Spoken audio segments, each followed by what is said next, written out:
Rồi nó còn nữa, có thể cho chi tao còn mà cắn sọc rồi bết đây là không? Dạ. Có lá rồi, có lá mà muốn đâu nhận chấp lá rồi lúc nào là có tới rất lâu, thật sự không nó mà còn nên chẳng lâu một là cắn riêng bảo đấy bết thăng nữa,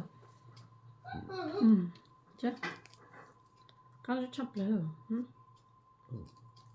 Chẳng nữa. Có là mà cắn cái lên đấy. Nên thì tao nào mà sắp tu sao. chị còn nữa chị còn cái nào nữa,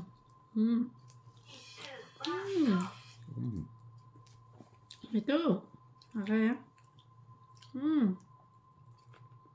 kan sebelum ấy yang itu nggak tay, Nhấp vào lên.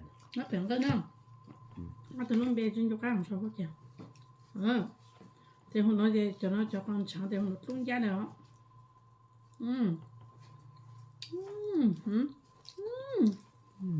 chocolate nào mà, nếu chim khôn này mình chỉ ốt lệ trở ra mua cắn chắc là, chắc, Có thể nữa. nó còn có cay đó. Mình có tao Từ nào từ rất lâu mà làm bụng có cay đó lúc nào.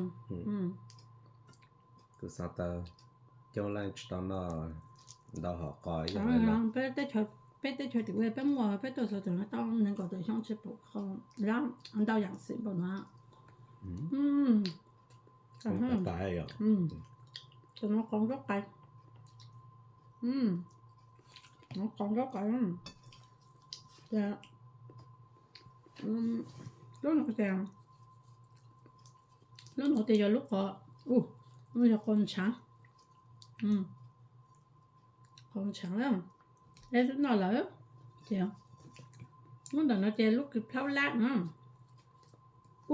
pháo lá giờ khỏi lá hay giờ pháo lá còn trắng à có lúc còn trắng thì có mà khay luôn luôn là nó là thì lúc pháo lá chỉ chế ở nó này pháo lá chỉ chế ở chế lúc còn nó thì tất lâu nè Un jeu de le pétant là ça. Nó sẽ là rất là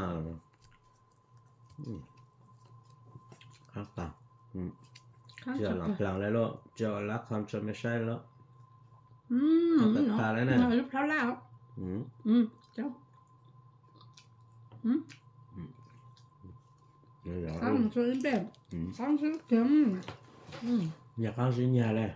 là lúc em tại lúc đấy hồi mình chỉ muốn ăn xíu mà hai lớp vô lấy xíu xíu nữa chị lúc nó chị lúc cái tờ lúc thì hút rất lâu nè nó được lúc thì hút rất lâu á cắn sư của ta cho bị thăng cho đấy thấy không cắn xong rồi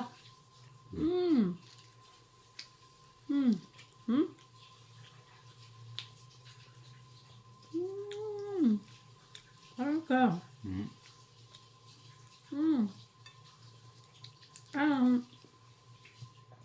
theo là sẽ mang nhẫn nó có lá cái cho nhiều lo nhẫn nó tăng cho em ai thử ra ha ai thử giao trên nhẫn nào xin một thừa bé trẻ nó im mà thì tăng cho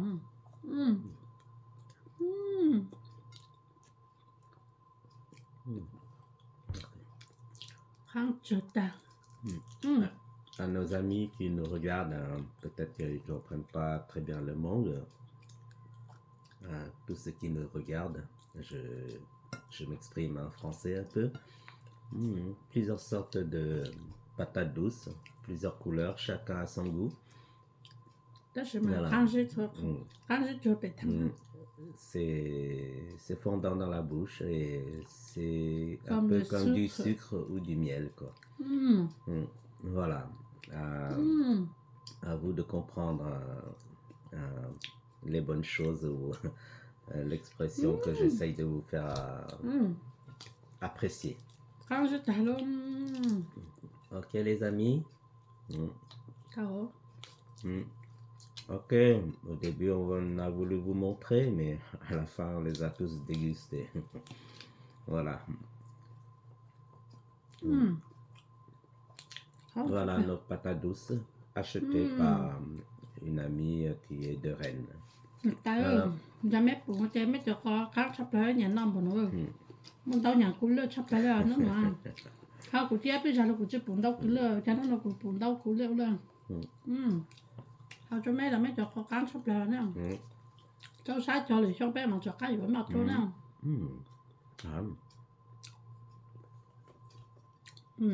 Super. ตัวละ Bye. ตัวช่างดาวอ่ะ On a marché une jute là. À la prochaine fois, les amis. จ้า